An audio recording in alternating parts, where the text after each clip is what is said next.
All right. What's up, everybody? Welcome to G.W.R. Gonzo'S Wrestling Room. I'm Chris Gonzo'S, joined by Tony Gonzo'S. How you doing tonight? I'm doing pretty good.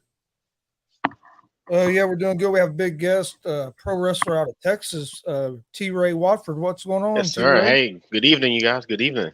Doing good. Yeah, I'm excited to learn some stuff about you. Don't know a lot about you, T. Ray. How long have you been in the wrestling business? This year starts my seventh year in the business. Started in 2016. What got you into pro Yeah. wrestling? Oh, good Lord, I get asked this on my podcast. So I don't have the traditional. This was my childhood dream story of being a wrestler. I just got divorced, and I was free to do whatever I wanted with my life for the first time in years. And my kids and I were watching Raw, and the oldest just asked me like, "Hey, Dad, that'd be pretty cool if you're a wrestler." 'Cause I have a background in MMA, and so I just looked around and found a school in Austin and started training. And I originally was going to do just 3 matches and go back to sitting on the couch, but I caught that bug and that itch, and like I discovered all the creative freedom you get to express while wrestling, and everything just came naturally. So I got. What? Oh, go ahead. Go ahead, sir. Now, so got divorced, and here I am now, just doing one of the greatest things I've been doing for my whole life. That's awesome. Mhm. What's the hardest thing to? What was the hardest thing for you to learn in pro wrestling? The hardest thing was to have patience. I tried to learn everything like my first month. I was there before at practice, after practice. We were training 4 days a week, and I just wanted to learn, absorb everything, get back in the ring, get in the reps. Like I hate sometimes we had to wait in line because only 2 people can be in a ring at a time. So we had to wait in line so everybody can learn how to do the hip toss, learn how to do the headlocks, learn how to take the bumps. I just wanted to get in there, boom, get in there, boom, get in there, boom, get in there, boom, hit the ropes, do the ropes, do this, do this. Like I tried to do everything in 1 month, and then my trainer George he sat me down after my second week. Like he said, "You can't rush this, man. Everything takes time. Like it takes time to make a diamond. Like you just gotta be patient." And then I probably learned that by month 6 in my training. It took me about 6 months, honestly, just to just relax and just let the process take a hold. How long did you train before you had your first match? My first official match outside of my school, because while we're training, we'll have student shows. So I had 3.5, 4 months of training before my first match. It was a tag match, real super easy tag match. I just came in, big man in the match, clean house, and got the win. Um, but my first match outside of my school, I think I had about 6 months of training in, and it was a pretty fun experience. It was up in a like a little small country bar, and I think there was about 25 people in the crowd. But I was like, this is the life. Oh yeah. And then after that, Uh, uh, 13 months, I graduated from AAPW. okay. And what was your trainer's name again? George De La Isla. He was Mr. Mexico too. Okay. Uh, favorite wrestling move that maybe somebody else does, and maybe the favorite wrestling move that you do. Um, I'm a Texas boy at heart, big fan of the good old fashioned meat slap and lariat. Um, I think clothesline lariat just perfectly timed during the match just changes the whole course of the match, changes the direction of the story of the match, and just adds that extra once you just nail it perfect. So I will always be a fan of the lariat, just the impact of it, and like just how beautiful it's done during the matches. Other than that, growing up as a kid, I was a huge Rob Van Dam fan. The 5-star frog splash is one of the most beautiful things I ever seen in my life. while I was growing up. So I say the 5-star frog splash be one of my favorite moves. Wrestling move that you dislike. Dislike. Don't know Might if I really be have something any. you just don't. I didn't know something uh, maybe you didn't like to take, or maybe something you just don't get. You know, it don't make sense. Or let me think. Let me think. Dislike. Um, Good Lord, I really can't think of any I dislike. Let me think. Like a move I just can't stand. Nah, I don't have one. okay, Yeah, no, that's that. I've never been asked that before. I don't have a move that I just don't like. Have you wrestled outside of Texas? Yes, I've wrestled in Utah, Florida, Mississippi, and Tennessee. Those are the states I've got so far under my belt. And I should be in California this year for a Mania weekend. oh, that's cool. That'd be awesome. Mm. Uh, what do you love about the wrestling business? And to go with that, what do you something that you dislike about the wrestling business also? The two things I love the most, the camaraderie. I've had a really great support system. Just my peers, my friends, the vets in the business. I've had a lot of support and people going to bat for me. Um, and like I've been super appreciative and I guess humble of all the opportunities that were presented to me just off of word of mouth or just talking and listening to people in the locker room when we have our talks about matches, just talks about wrestling, just talks in general. A lot of people have been there for me to help me progress. One of the things I do dislike, um, I don't know, sometimes the travel sucks. Just to be honest. I'm 40 now, and sitting in the car for 5, 6, 7 hours is just not. It's not something like, oh man, I can't wait to do this. And then we go up and do a 10-minute match and get back on the road and go back home. Um, so right now the travel is like the worst part. So I've been really selective of my road trips that are past 4 to 6 hours. When you go from like a promotion to promotion, is there a big difference in the locker rooms? At first, it was before the pandemic happened, and then the speaking out movement happened, and a lot of locker rooms just cleared out, and newer talent popped up. So right now in Texas, between Dallas, Houston, San Antonio, and Austin, it's a good blend of all those cities and the talent that's there. And so most locker rooms, everybody's already familiar with each other. We most of us have already trained together. A lot of us has toured to other schools for if they have open mat days or something. So right now, I'm liking it a lot just because just the family atmosphere that we have in most of the locker rooms. Have you wrestled in Booker T's promotion, or have you been there to check it out? Yes. The funny thing is, I've been there 3 times. 2 times just to just visit, network, help set up and clean up and stuff. I've never met Booker in person. Each time I've been there, he's had to either be away for NXT or he had family business going on, and so it was.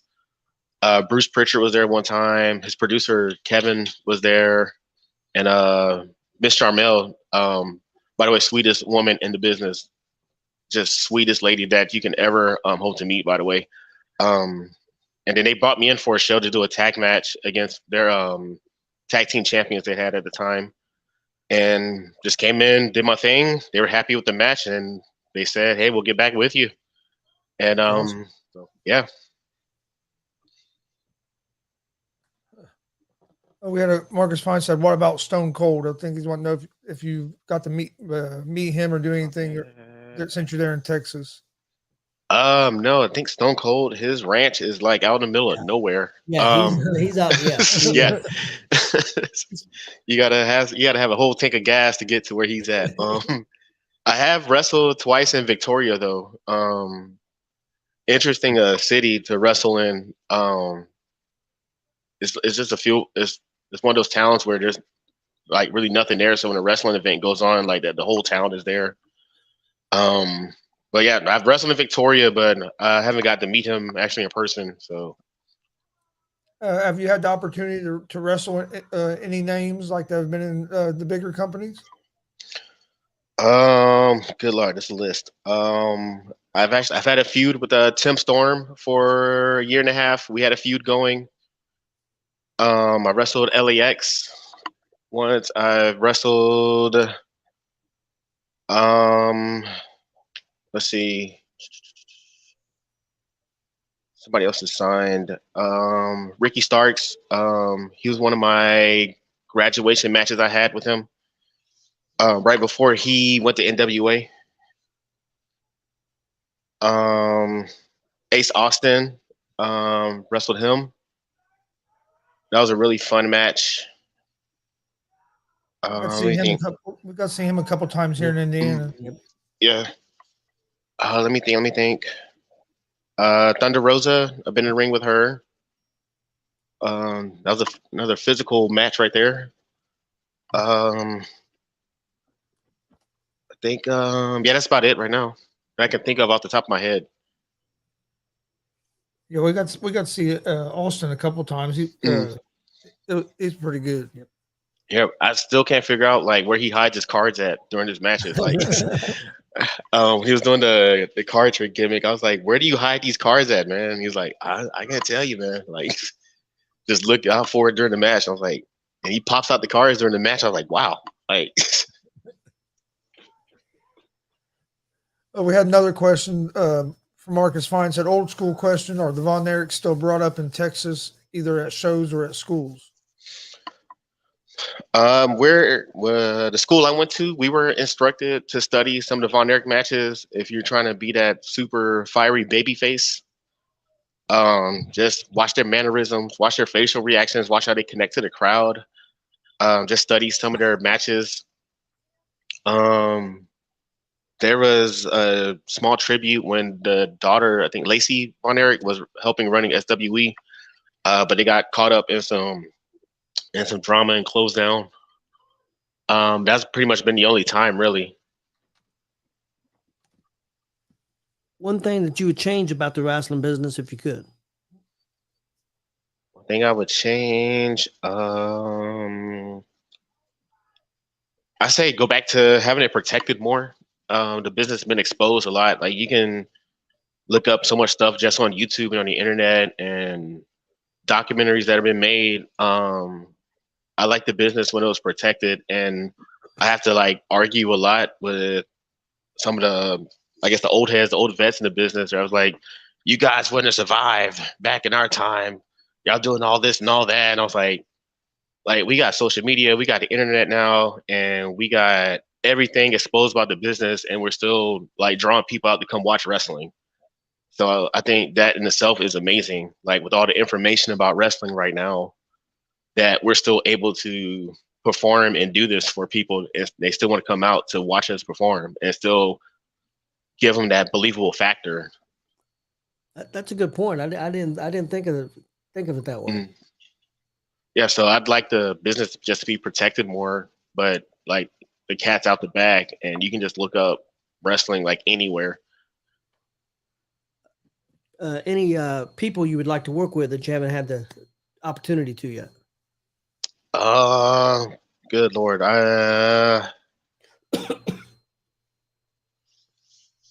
Timothy Bumpers, he's one. He's a big name out in the Carolina area. We've been trying to get a match going. Let me think. I've been wanting to do a match with Holodead. I haven't had too many intergender matches. I think Holodead's one of the baddest women wrestlers right now in the independents that can go with just about anybody.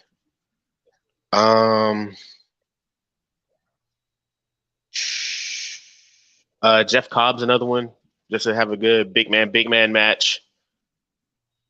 And I don't know, like I don't have a real big list of people that I want to face. Like I'm intrigued by styles, not by like names of people to wrestle. Um, I think yeah, me and Chris Bay, we could have a fun ass match.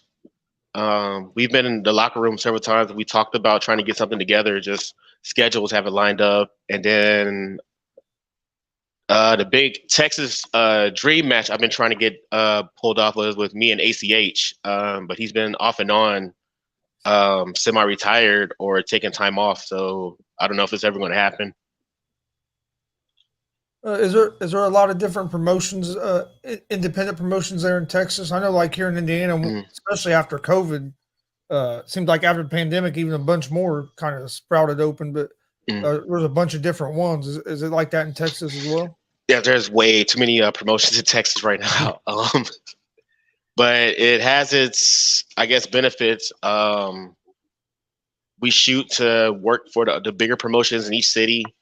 So let's say you're in the Dallas Fort Worth area, you really want to work at VIP wrestling. Or if you're down in Austin, you want to get at Inspire. Houston has reality of wrestling, and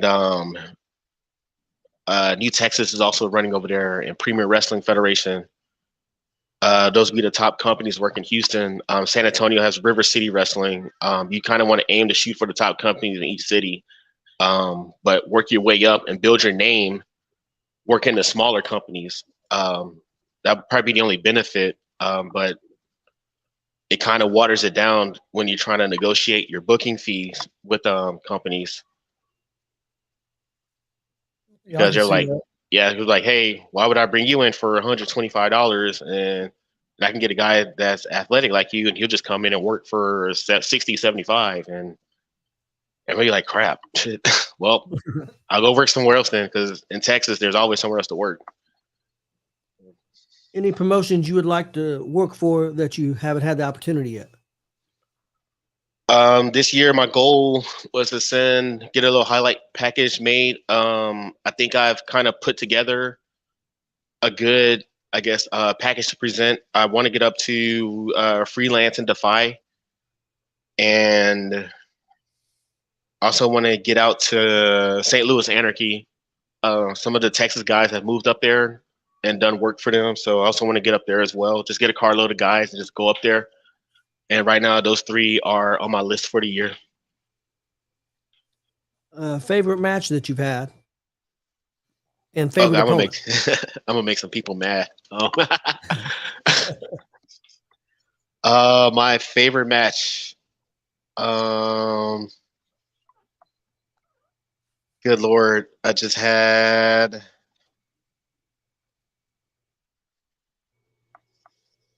It's gonna be Inspire.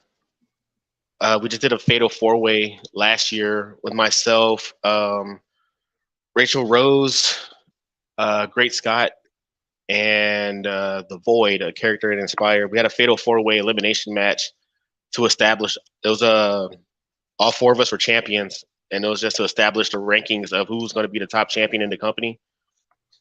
And I think the match went about 35 minutes, and I just had that moment where I was able to just let it sink in that we just went out there and did something really special for the fans.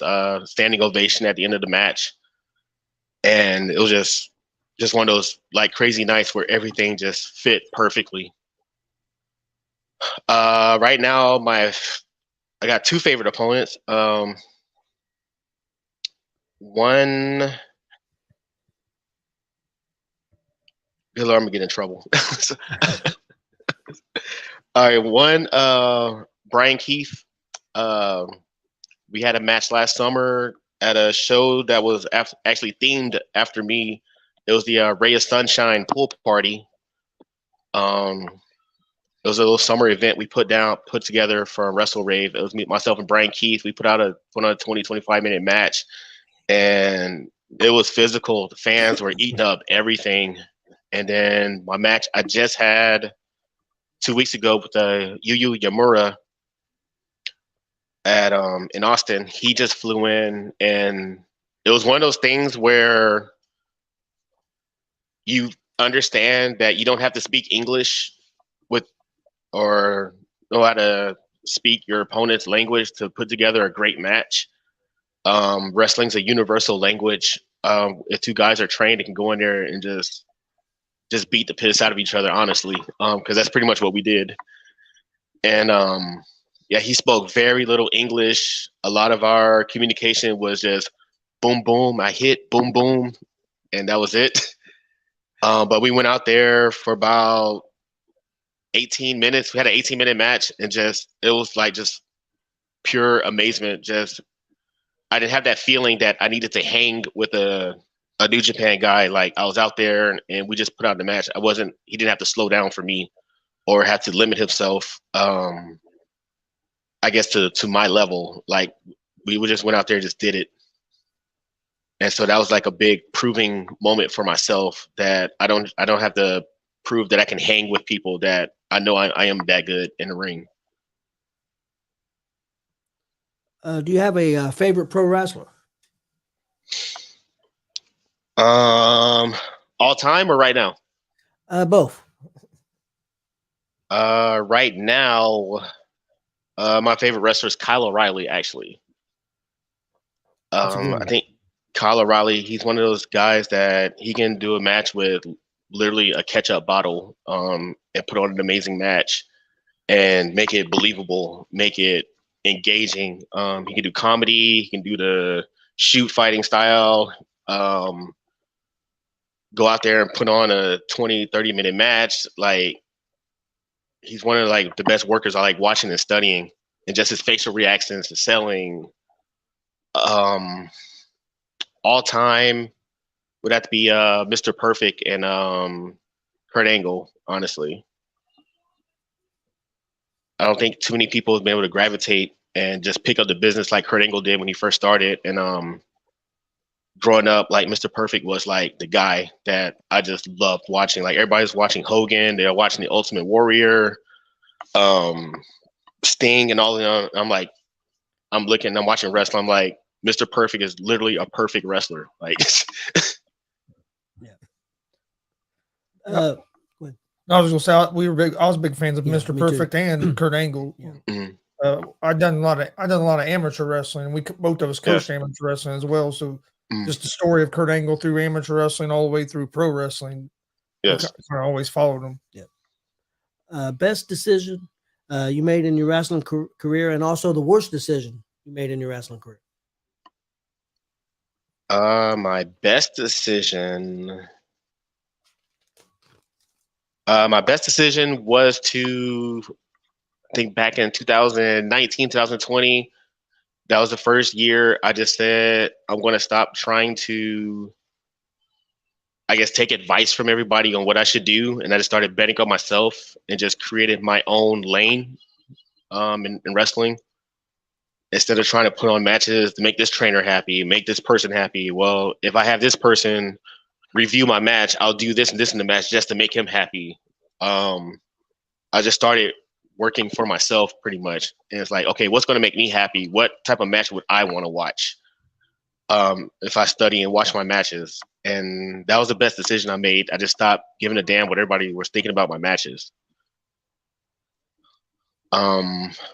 Worst decision, back in, a lot happened in 2019. Jeez.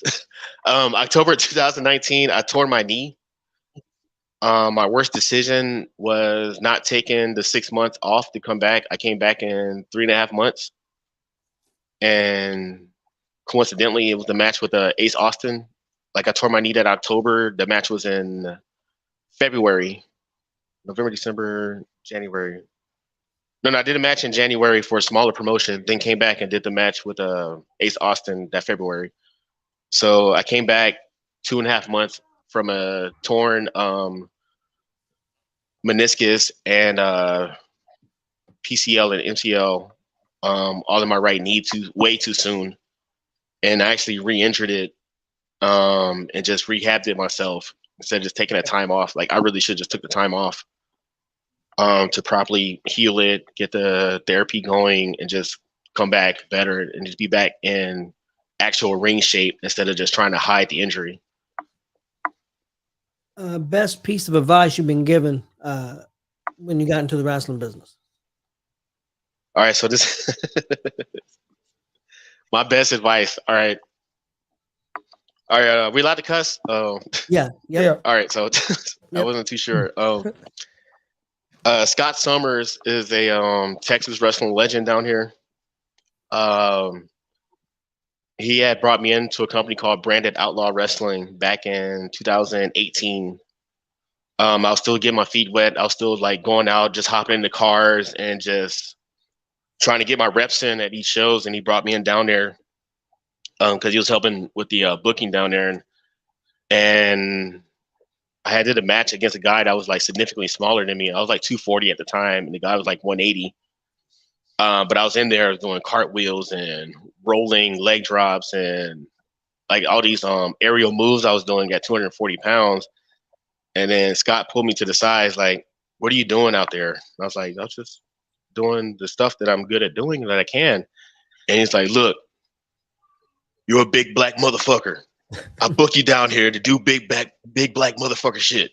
All right, don't let me catch you doing that cruiserweight shit no more. You're a big black motherfucker. Be a big black motherfucker." And that stuck. So thanks to Scott Summers, I've been doing big black motherfucking shit ever since. So That's awesome. so that was the best piece of advice ever. Other than the usual, keep my nose clean, stay out of the drama. Don't go out partying and just go straight home after the shows because that's how guys get caught up and stuff. Other than the cliche stuff like that, just get in the ring and do what you're booked to do. Your Mount Rushmore of pro wrestlers. Oh wow. Was it 4 or 5? 4. 4. Let's go with 4. All right. Undertaker, Flair,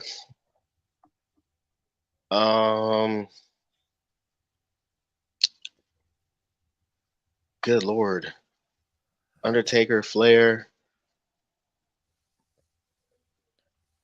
It's hard to pick 4. Yeah. It is. There's so many you could put on there. You kind of have to put John Cena on it just for his longevity and the transition and from the business when he got in. Good Lord, who'd be number 4? I don't know. This could change later. So I'm gonna go with Taker, Flair, Cena, and I'm gonna say Harley Race. Yeah, Harley Race. Okay, that's interesting. Yeah, we'll go with Harley Race. That one big heel that kind of did his thing at the time. Yeah, there's no wrong answer. It's I wouldn't. My favorite wrestler was Roddy Piper, and I wouldn't put him on my Mount Rushmore unless I was just going to do favorite wrestlers. But Yes. he was my favorite. But there's so many, and I've been watching. I'm almost 60 years old. I've been watching wrestling since I was about probably 5 years old. So, and I watch. You can ask my son. I watch everything. I'm watching YouTube. I'm watching every show that's on every night. So as I just love pro wrestling. He was in there watching AEW until we got on here. Yeah, true. I honestly feel like guys like Piper, like if they came out like right now, he'd be like one of the he'd probably be the top like heel like in wrestling right now. Especially seeing like a sample of like what MJF is doing, like Piper was like that's Piper, like that's what he was doing. Yep. I look at guys like Chris Candido, like how would he be thriving like in the business right now? Like he'd be like killing it, especially since the shift has gone down to smaller guys. Like he had to like be that worker with the bodybuilder type of guys when that was the focus of the business. Like I think he'd be killing it right now. Yeah, I agree with that. Speaking of that, you mentioned Piper about being a heel. Have you been both baby face and heel? And which do you prefer to work? That's the great thing about Texas. I can be a super babyface in Austin, the top babyface guy in Austin, and then now I'm working as the top heel down in Houston and in the Waco area. Just the cities are that far apart. I can be a distinguishable character in both cities and have a different presentation. So my whole career, I've actually just been working both, depending on the city. I haven't had that full run of, yeah, this year I'm a total babyface, or this year I'm a total heel. It's always, this company needs me as a heel, this company needs me as a babyface, or I go out of state, they need me as a heel, or it's just always been that way. So I'm kind of used to it. Honestly, I prefer being heel, just for the simple fact that they tend to give heels the microphone more often. I like talking and inciting the crowd and adding that part to the show, because you don't really get a lot of microphone time on the indies, and things have kind of shifted away from that. So just for the ability to have the microphone, I just prefer working heel most of the time. But I sell more merch as a babyface, so there's that balance. And that answers what we get most of the time with that Yeah. question is a lot of guys like being heel a little bit better, but like the guy, and we had another guy yesterday say the same thing. He said, I sell a whole lot more shirts when I'm babyface. Yeah. It's hard getting your shirt sold, and you got two kids in the front row crying after you went off on their parents and went off on them. Yeah. But sometimes you get those crowds like in Austin, they really don't care. If you're the heel, they sometimes just don't care. They celebrate the heel a lot. So that's kind of like why I do like working in Austin a lot, because just the crowd is weird like that. Working for different wrestling promotions, and I'm interested in this because you're in Texas. That we see a lot. We do a lot of live streaming shows here in Indiana, and we went to Ohio, and some hopefully going to be going to some other places too. How much say do you have on the matches you are in? Absolutely none. Which is kind of surprising. Like, people assume that I've got like control or say on who a company can and can't bring in, because they'll see me win various championships, and I'm like, the championship is pretty much a prop in the storyline that you're telling for that moment. I really just go in, look who I'm wrestling, they tell me what they want to do the match, and I go home. That's been my format the entire time I've been wrestling. Whether or not we put on a great match or the fans get invested, that just depends on each case by case basis. But as long as I'm not doing nothing that I feel unsafe doing or feel will be like just humiliating, and then there's comedy stuff you can do that's kind of humiliating, but as long as you get a good laugh out of it, it's good. As long as it's not humiliating or demeaning or unsafe, then I'm pretty much game to do it. But I don't think I've had that issue the whole time I've been wrestling.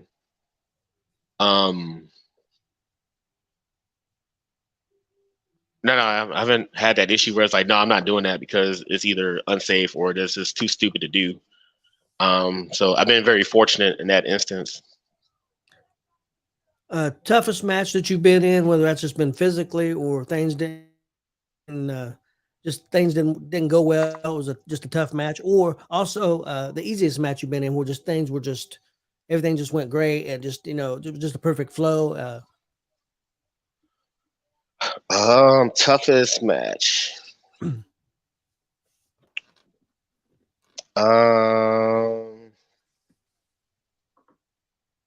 Good Lord, let me think.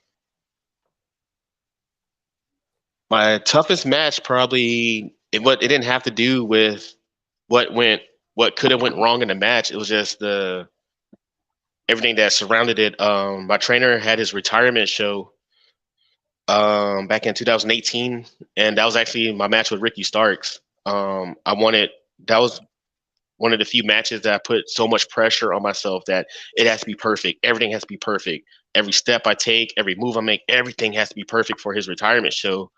I had put so much stress and pressure on myself just to put on the quote unquote perfect match. instead of just going out there and having fun like he had taught me to. And then I knew just if I just followed Ricky, everything would have been fine, which it ended up being. But all that unnecessary pressure on myself just added to the stress.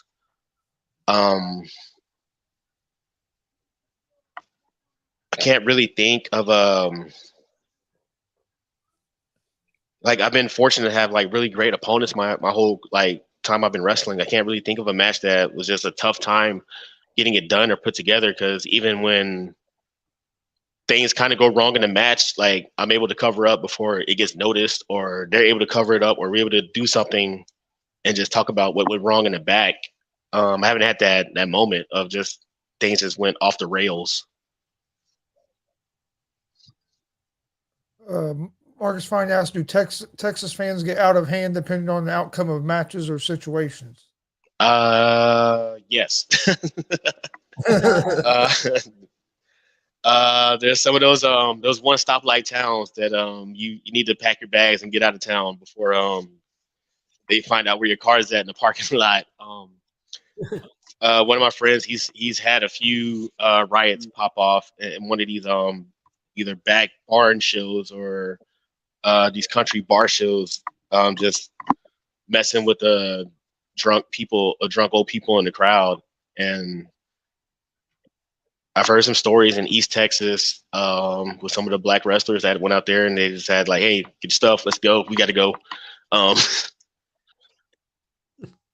Worst thing that's happened to me just happened last month. The fans got so mad, somebody grabbed my entrance gear and threw it in the garbage. They were that pissed off with me during the match, but it's been recovered. One of the other fans found it, got my stuff cleaned up, and I should be getting it back next month. But that was like one of the craziest things that personally happened to me, just my stuff getting thrown away. Man. Here in Indiana, I've seen a few fans try to go after some wrestlers and have to be security have to hold them back and everything. But, and you see some people get a little carried away sometimes, but that's part of pro wrestling, I guess. Other than garbage getting thrown in the ring, I don't think a fan's ever. No, I try to bring in that believable factor that if you do try to get in the ring, like it's gonna be bad for you. I think some of the fans are selective on who they do and don't try to get in the ring with. If they think, oh, this guy's not gonna do nothing, this guy's not gonna do nothing. Like that's our job to bring that believable factor. Like, hey, you better not cross that guardrail, or it's gonna be bad for you. My favorite is you'll get some of the fans talking crap, and then one of the wrestlers will offer them to get in the ring, and they just whoop crickets. They shut up immediately. Yep. Style of match you would like to do that you haven't had the opportunity to do yet?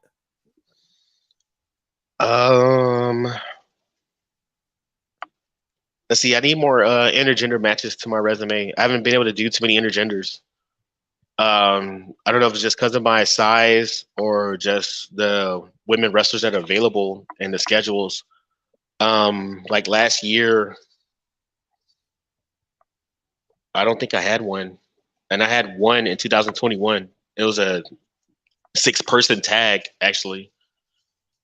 I like the storytelling you can do with intergender because like it's just so easy to get heat. It's so easy to get one of the male or the woman over to get the babyface pop for the matches. So that's like a side of storytelling I haven't been able to really sample just because of how booking has turned out. Other than that, I want to do a full lucha libre style match. That's also up there for me to do. That's just to show, I guess, honor to my trainer because he was a luchador. So I do want to get a full lucha libre style match in too, as well. Have you done any of the death match stuff? No, we do not get paid enough. Hey, I agree. My friends, some of them do some crazy stuff. I'm like, why are you doing this? And it's like, I just love it. And I was like, dude, you got like all this glass in you and all this, like you're bleeding everywhere. Like, what's your car seat gonna look like? I'm thinking of stuff like that. Like, I've done street fights and hardcore matches.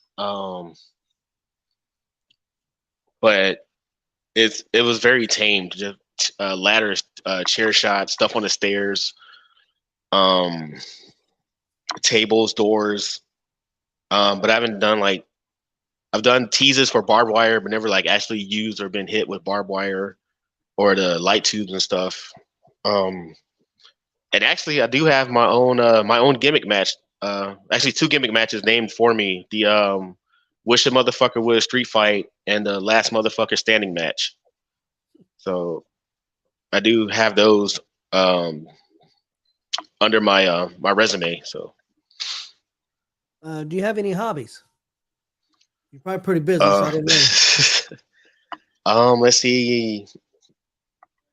Other than watching cartoons with my 3-year-old, because I got 3 boys, so a lot of my hobbies revolve around them.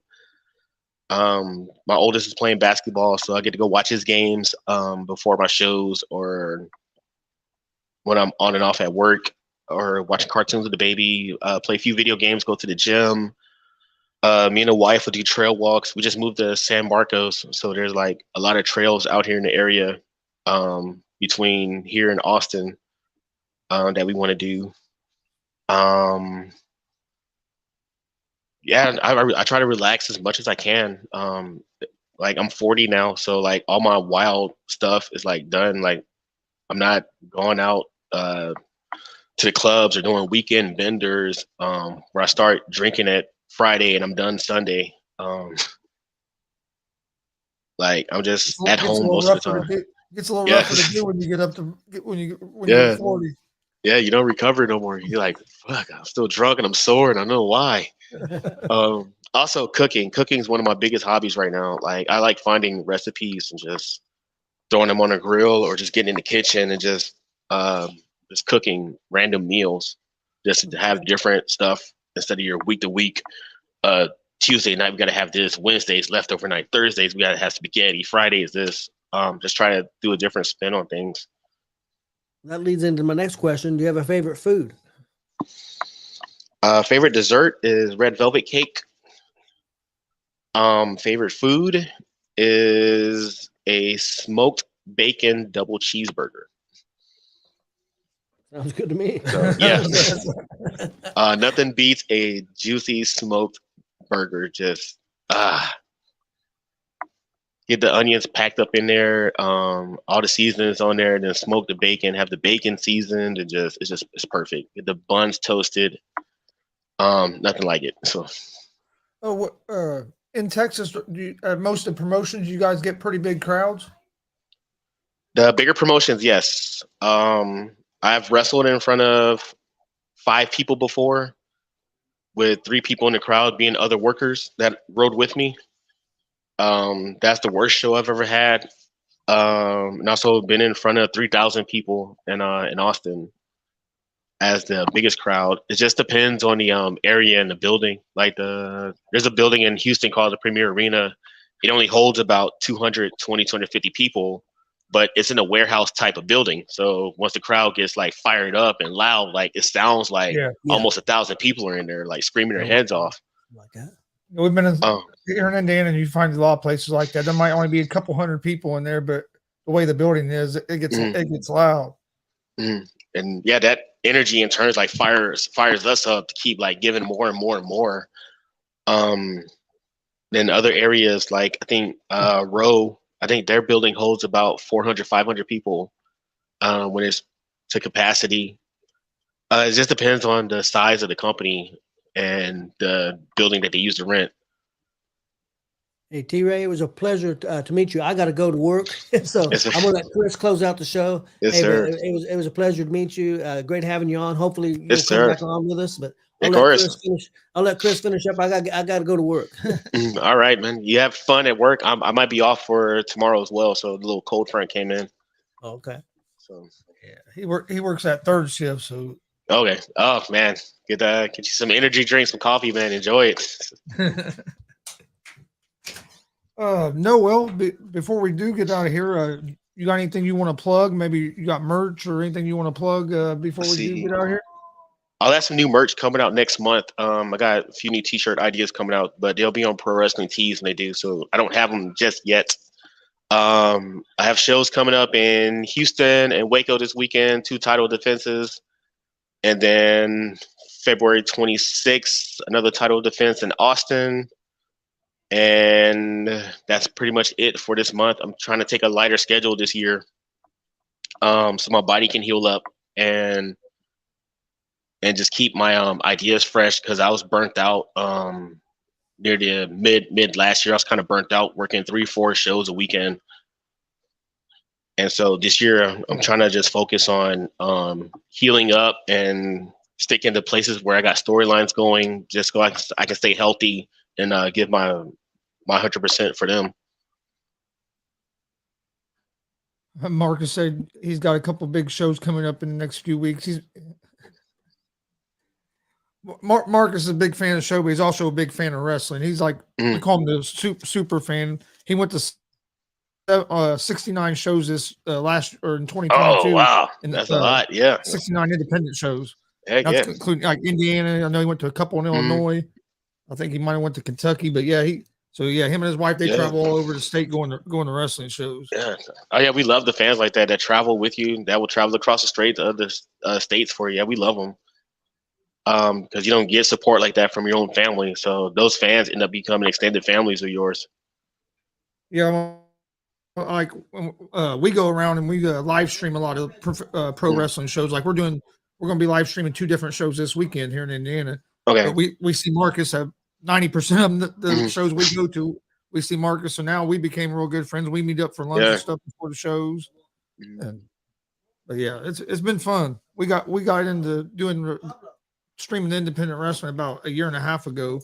We've live streamed like, I think 42 shows now. Okay. So, yeah, good stuff. It's been fun. Trying to get out of state more a little. This year's our goal is get out of state a little bit more. We've been to Ohio. We're supposed to go to Illinois this year. All right. Well, if y'all ever get a weekend down in Texas, I can link y'all up with some good shows through y'all podcast at. So I was going to say I'd like to get to Texas. So we have family that lives in we had family lived in Waco, and then now we have some family live in Dallas. But most of our family lived in Waco up to just the last couple of years. Some of them has passed away, and then the ones that did live moved over to Dallas. Okay. But no, man, I appreciate you coming on. You're more welcome to come back on anytime. And if we ever do get to Texas area, I'll definitely get a hold of you. All right. Yeah, definitely. Yes, definitely. Just let me know. My schedule is open on most Wednesdays, so that's my one free day out the week. Okay. All right. Well, I appreciate you coming on, and we'll talk to you later. Yes, sir. All right. Y'all have a good night. Yep, you too.